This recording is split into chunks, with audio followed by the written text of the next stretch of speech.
After 50 years in natural health, I'm Dr. Howard Pallay, and I'll show you how to get healthy and stay healthy naturally.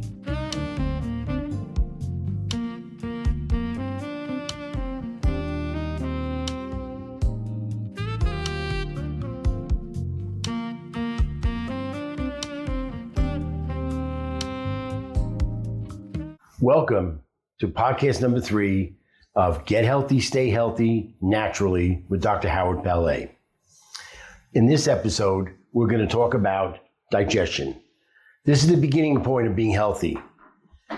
I said in an earlier episode, basically, you could put the elixir of the gods in your mouth. If you don't absorb it, you have an immortal toilet bowl. So in order to discuss digestion, we got to start from the beginning. Number 1 is what you're eating is so critical, okay? We talked about it in episode number 2, but we'll touch on it as we go along. Number 2 is digestion, which means chewing and getting the food in and having it mix in your stomach with enzymes. Then we have absorption, which of course is the most critical phase. And then we have elimination, which causes big problems if that doesn't occur. So if you eat a healthy diet and you have digestive problems, which have been going on your whole life, usually, or recently, or it's a genetic tendency that runs in your family, it doesn't matter. Let's discuss the issues that occur. Assuming that you're eating healthy food, the primary issues that happen with digestion is number 1, far and above all, is people don't digest fats properly. They have fat digestion problems, and this involves the gallbladder. The gallbladder is a little organ that sits on the bottom of your liver. It stores bile that's made in the liver from the broken down hemoglobin of red blood cells, and it forms something called bile or bile salts. The bile is released through the bile duct and the duct of Vater into the duodenum. And in there, it helps you to digest fats. And we're going to explain how. In order to understand how bile works, we're going to step aside and discuss grease, okay? So now you're a mechanic and you've been working on cars all day and you don't use gloves, okay? At the end of the day, you're covered in grease, right? How do you get rid of the grease? Can you wash it off with water? No, you cannot wash it off with water. What do you need? You need soap. Soap is called an emulsifier. And what soap does is it mixes with the grease and it allows water to wash the combination off, okay? So water cannot wash off grease. It cannot mix with grease or oil or fat, but an emulsifier allows it to mix and then you can wash off the mixture. In the case of bile, you actually have fat digesting enzymes made in the pancreas called lipases, but here's the trick. All pancreatic enzymes are water-based or water-soluble, so they cannot mix and digest and chomp fats and oils, even healthy ones like fish oils or vegetable oils or fats that come from fish. So what bile does is it goes in like the soap, like an emulsifier. It mixes with the fats and the oils and the greases, even the healthy ones, and it allows your digestive enzymes, including lipases, to digest these substances, some of which are very healthy, assuming that you ate a healthy meal. What happens if you don't have a properly functioning gallbladder, not only do you get stones and you get pain, and the medical people take out your gallbladder, but that doesn't fix the problem because you're still not getting bile properly released into the duodenum, but your pain source is gone. That's fine, but you're not fixing the problem. So the problem here is that you need to be able to digest and metabolize and absorb fats and oils without it coating the villi of the duodenum and small intestines, blocking absorption and causing cramping, okay? This is where I always start with digestive problems. The next common thing that we find is people have inflammation of the mucus lining. Now, inflammation of the mucus lining of the stomach would be called a gastritis, okay? But the biggest thing I see most common in chronic conditions, gastritis happens more in acute situation, and it's really from not eating healthy food.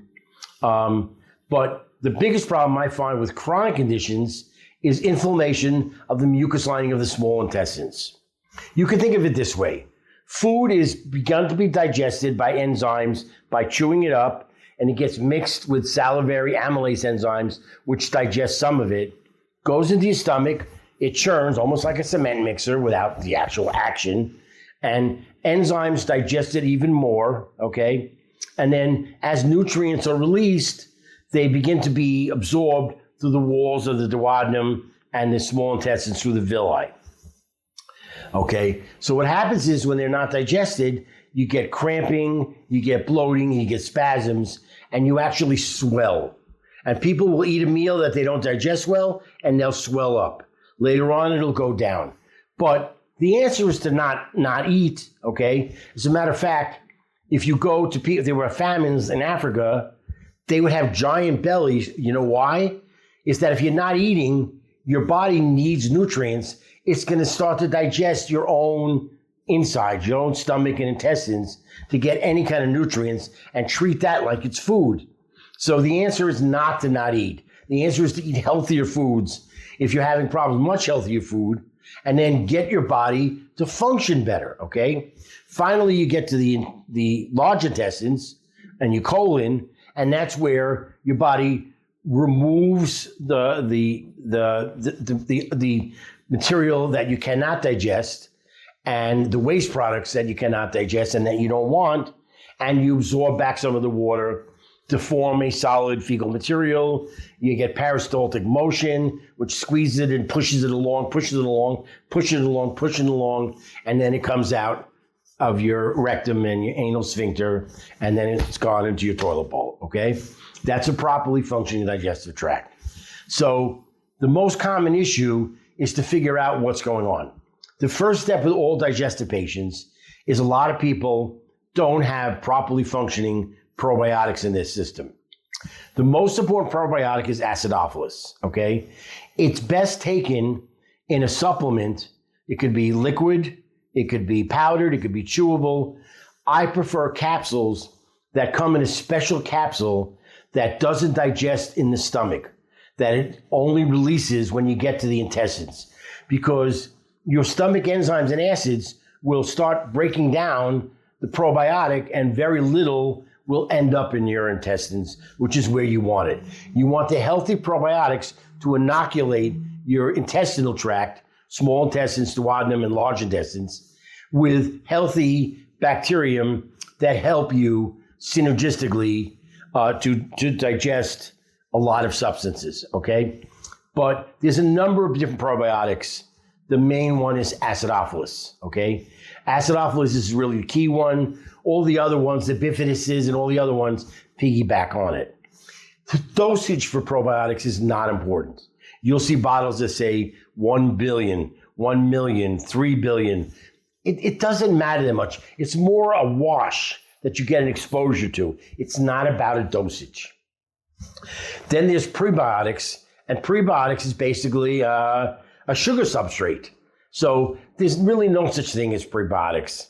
All your food is a substrate that the probiotics will grow on and be happy, especially if the pH in your intestinal tract and stomach is good, okay? I prefer people to take acidophilus or any other probiotic at bedtime, and the reason for that is very simple. I want it to go through your intestinal tract and your colon during the night without being diluted by food and drink. So you get your best effect taking it on empty stomach when you go to bed. That doesn't mean you can't take it other times. And an acute episode of intestinal issues and bloating, I will have people take it twice a day for a little while to get it into your system more. One of the key issues here is there are a lot of things that kill the probiotics. The number one being antibiotics and antifungals. These things wipe out your probiotics, okay? And as a matter of fact, a lot of people, when they take antibiotics, they take probiotics with it. Waste of time. You take the probiotics when you get off the antibiotics. Otherwise, the antibiotic is killing them as they come out, and that's a waste of time and a waste of money. So you start probiotics, acidophilus in particular, as soon as you finish the antibiotic therapy if you needed to even do the antibiotic therapy. And that's a discussion for another podcast, okay? I use something called DGL or deglycerized licorice extract to calm down the inflammation of the small intestines. It's very, very helpful. It does work on the stomach. It does work on the large intestines, but especially calms down this bloating, assuming that we've already improved your fat digestion, fat metabolism. Let's jump back to the gallbladder for a second. One of the most important things to know about the gallbladder is don't drink things with ice in it. Don't drink extremely cold liquids, okay? And what's very good for the gallbladder is half a lemon squeezed into a glass of water, room temperature or hot, whatever you like. You could drink that 2 or 3 times a day, once a day, or occasional. But lemon and water, and lemon and water is not going to rot your teeth because you're not sucking on the lemon. You put it in the water and you drink it. But lemon and water will help stimulate bile flow, okay? Now, one of the problems with digestion as well is people don't drink enough water. You're supposed to drink close to 8 glasses of water a day. Close to it, a little more. Don't go too crazy. If you're drinking gallons a day, you're actually creating too much water, and that'll make you sick, okay? So you need to drink a lot of water, and a lot of people don't drink enough, but don't be crazy, okay? You don't want to drink giant containers of it because that has its own problem. You start thinning out your mineral and micro mineral substrates, and that's not healthy either, okay? Now we get to elimination. So with elimination, basically, again, it comes back to drinking enough water and then getting fiber in, okay? The natural source of fiber is number 1, green leafy vegetables, and number 2 is whole grains, like whole grain pasta, and as well as apples and pears are a very good source of fiber. And there are others. You can do a little more research if you want to get more of them. I think chia seeds are a very good source of that, as well as quinoa is another good source of a fiber content. But basically, if you're having intestinal problems, I would probably want you to switch to directly eating fiber. And the best way to do that is buy oat bran from the supermarket and Miller's unprocessed wheat bran, okay?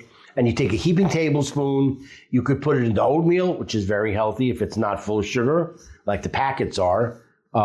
You could put it into yogurt, I guess, or you could just shove it in your mouth and follow with a glass of water, a heaping tablespoon of oat bran and a heaping tablespoon of wheat bran, and you do that in the morning so it slowly pushes the food through all day, okay?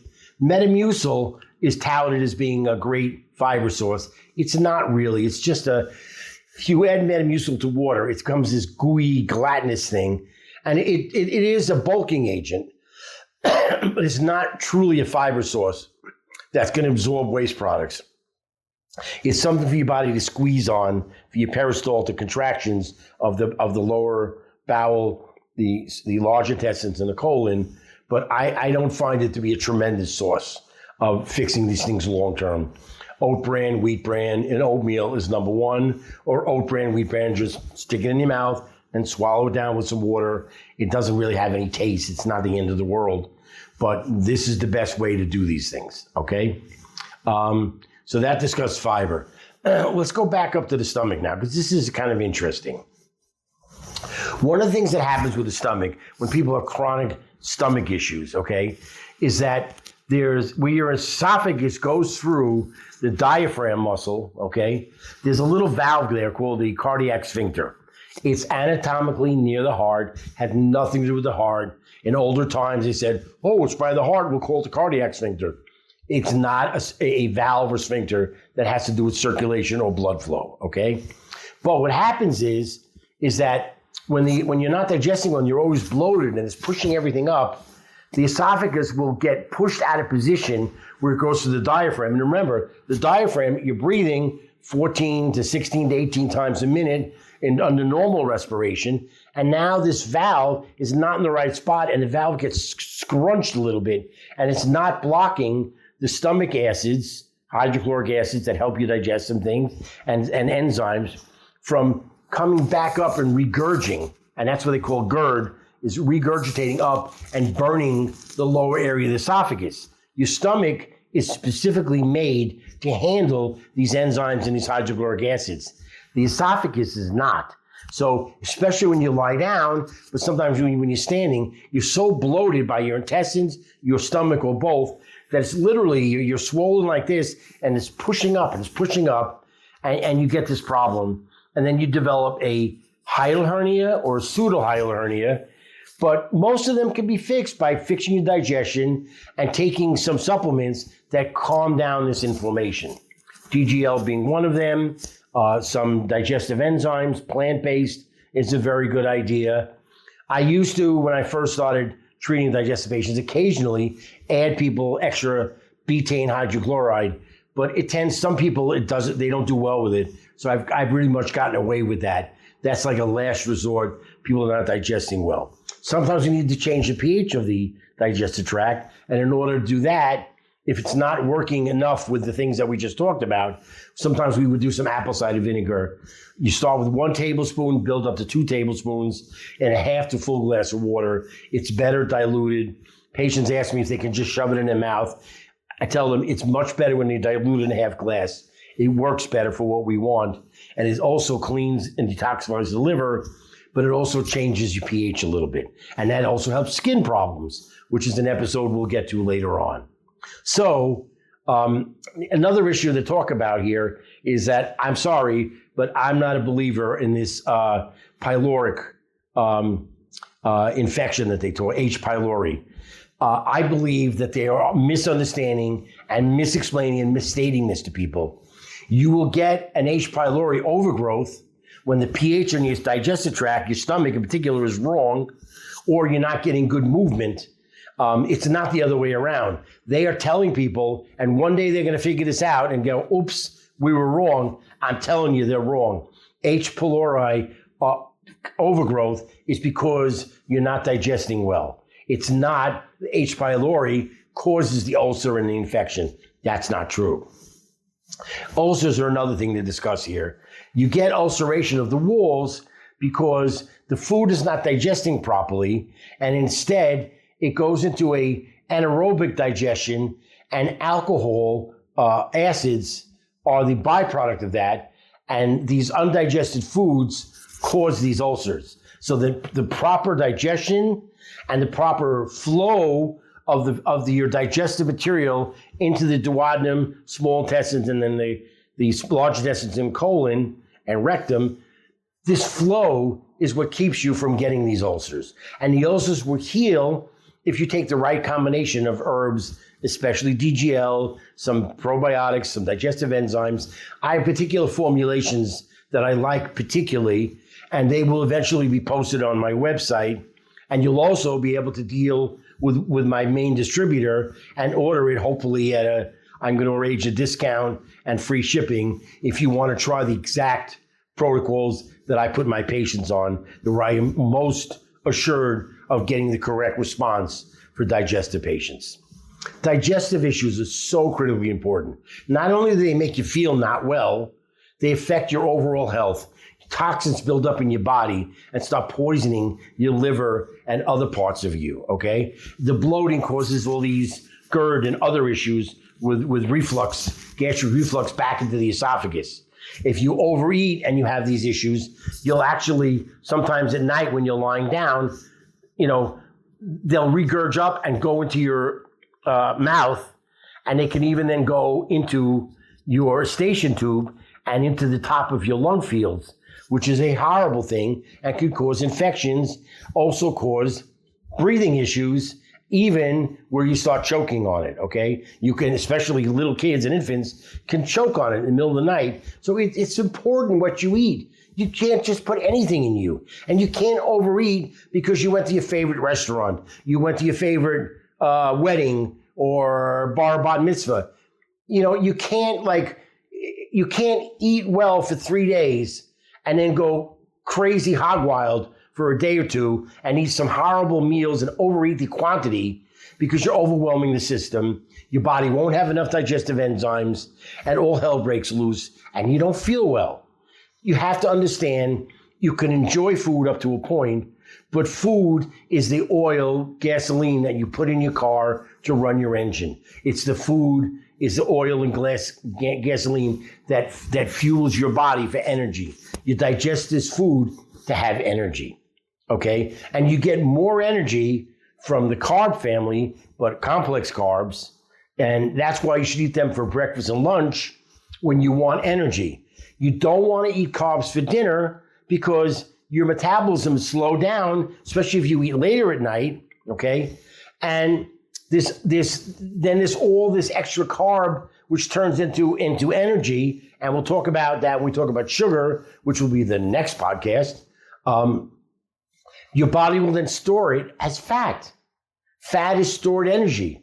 It's stored in your liver and in your muscles as glycogen. And by the way, this is a little side note, glycogen will allow your body to get emergency energy, and especially in a situation where there's no oxygen present. So it becomes non-oxygen or non-aerobic respiration. But when your body utilizes a lot of glycogen, you build up a side effect of lactic acid, which will cause cramping, especially in the legs, where the circulation is not as good as your intestinal area. Interesting little side note. People who get shin splints because they're using up too much glycogen and there's not enough oxygen and glucose in a healthy form, and your body's using up the glycogen and there's limited circulation into the shin area. And people will get shin splints where the muscle goes into lactic acid spasms and literally start tearing its way off the bone, which is extremely painful. It is fixable and treatable, but why get to that point? So that's really the basis of digestive issues. It sounds uncomplicated because it kind of is. If you do these things, you will get better and you will get healthier and you'll get better nutrient absorption into your body. Because by the way, obviously, if you get problems with the stomach and you get problems with the small intestines, you're not absorbing nutrients. So now you almost can begin to become malnourished because you have a malabsorption syndrome. When you're not digesting and absorbing, that's a malabsorption syndrome. But this is fixable with this protocol that we're talking about here. Okay? We'll see you on the next podcast. If you enjoyed this podcast, please subscribe for more. Please visit my website, gethealthystayhealthynaturally.com for more info and to directly order my favorite nutritional supplements and treatment protocols with a nice discount and free shipping too.